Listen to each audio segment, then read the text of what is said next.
Jagaritastano Vaiśvānara Saptanga Ekona Vingshating Mukaha Stula Bhig Vaiśvānara Pratama. The first quarter is Vaiśvānara, whose sphere of action is jagrat, the waking state, whose consciousness relates to external things, who is possessed of 7 limbs and 19 mouths, and who enjoys gross things. The Upanishad shows how the self can be possessed of 4 quarters.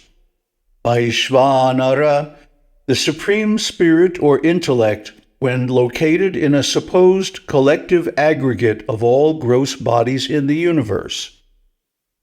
He who has the jagrita, waking state, as his sthana, sphere of activity, is jagaritasthanaha.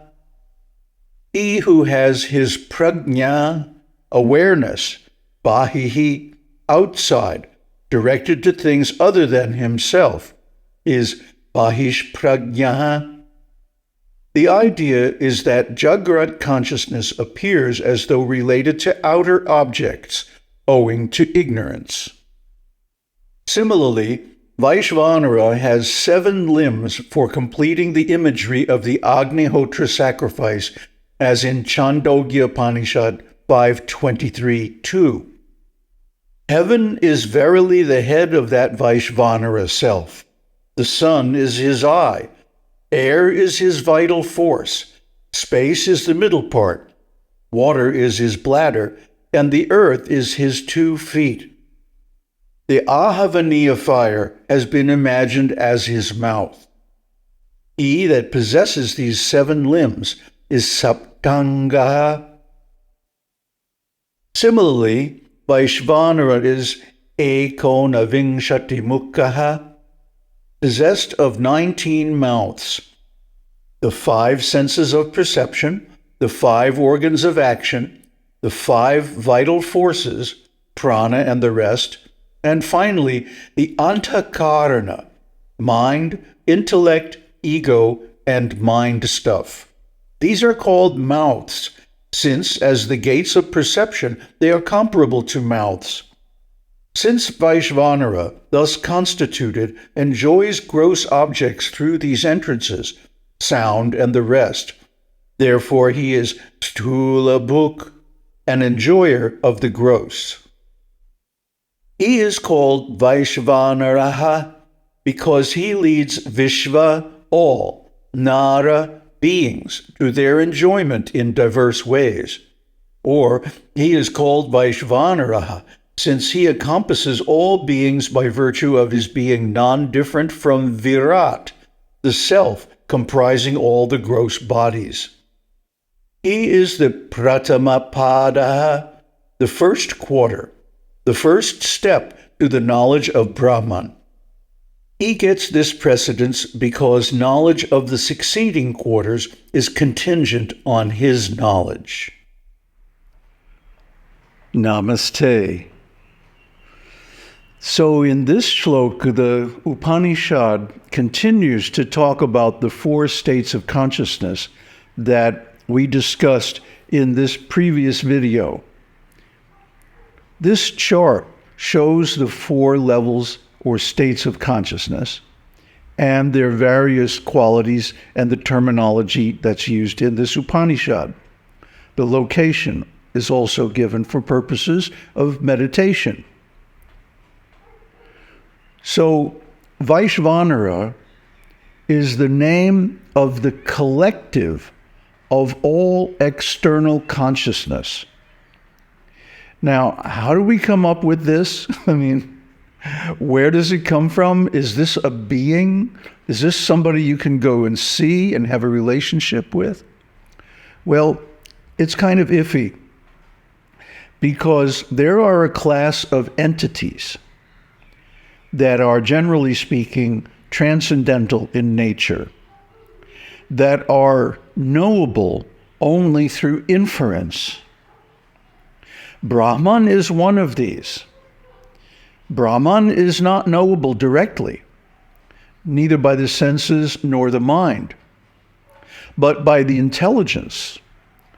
One can infer the existence of Brahman. How is that? Well, look at the world. The world has to have a cause. This complicated thing existing in a delicate dynamic balance that, of course, humans have to mess with and screw up, this wonderful creation by nature has to have an intelligent cause. Not just intelligent, all-powerful. We'll get into causality very deeply in the 4th chapter of the Karika.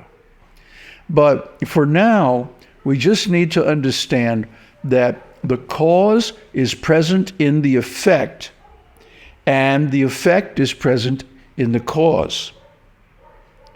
Take water, for example.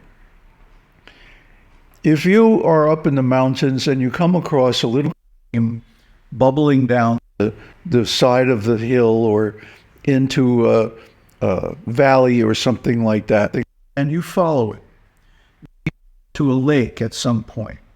Then you go to the other side of the lake and the stream continues. And you would infer from this that if water behaves this way everywhere, somewhere there has to be a collective of all the waters. And indeed, if you follow that stream down, down, down to the lowest elevation, you come to the ocean. So in the same way, when we see the effect of jagrat consciousness in all creatures, big and small, intelligent and not so intelligent, but they're all focused on the external senses during their waking phase. This is jagrat. If we follow jagrat back to its source or its collective, this is Vaiśvānara. And what is Vaiśvānara? Well, we're familiar from Upanishad with death. So Vishva or Vishvarupa or Vaiśvānara is that collective, which is both life and death. Because life and death and everything in between happen in external consciousness, in jagrat consciousness. There's no birth and death in dreams, what to speak of sushupti, deep sleep. And we know that the turiya, the 4th, is birthless and deathless. So the only place for birth and death to happen is in jagrat. Therefore, we could call Vaiśvānara the soul of the human beings, or the soul of all beings, the external consciousness. And he has 7 limbs and 19 mouths. Well, these are just images, metaphors for the qualities of this external consciousness that looks out at the world through the senses. The reason this consciousness is given first is that it's the most familiar to all of us, for one thing. And for another thing, study of the Vedas, performance of sadhana and puja, and self-realization, meditation, and so on, are begun, at least, only in jagrat. So because of that, he describes jagrat first. Also, there's a very revealing passage in Bhagavad Gita about the Vishvarupa, the universal form. And this form is described as time. He says, time I am, and I have come to engage all people. Except for you, the 4 Pandavas, all the warriors on this battlefield will be killed. And he sees, Arjuna sees, the warriors all entering into his mouths, his 19 mouths. So, if we want to know, well, who is death that this Nachiketa is asking so many questions about Brahman?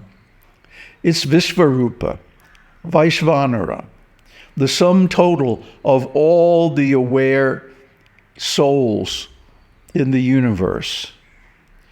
And he is all life, and he is also death, time, change, everything that happens in the world. This is why Ramana Maharshi began his poem, his epic poem, Uladu Narpadu, with, because we see the world.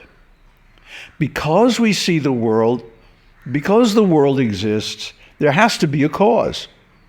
And because the cause is included in the effect, if we go searching in the effect, we can find out the cause.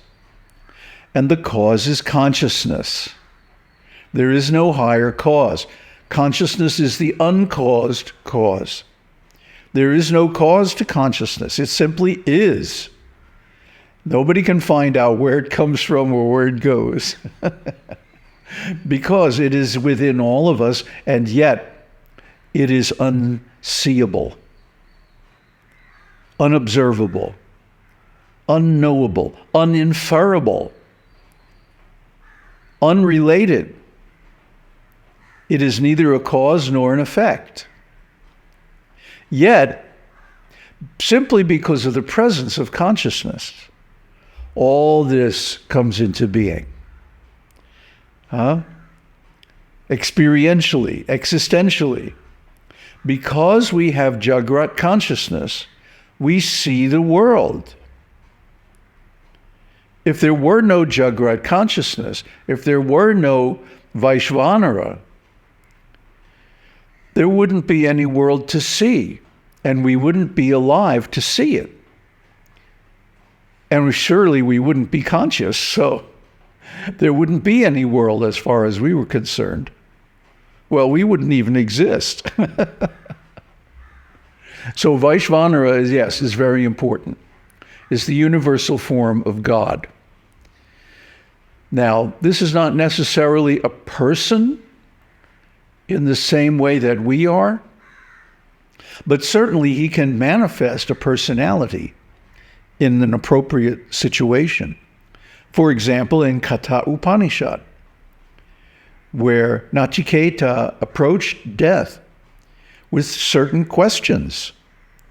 And because death was favorably inclined towards him on account of his sharp intelligence and his renunciation, his integral character, and so on, he revealed so many things to Nachiketa, who then attained the final enlightenment.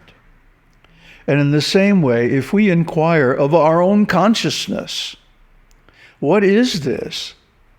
How is this? Why is this? Everything will be revealed. As Jesus said, knock and it shall be opened. Ask and it shall be revealed unto you. We all have everything we need to realize Brahman. Now, let's use it. Aum Tat Sat. Aum Shakti Aum. Aum Namah Shivaya.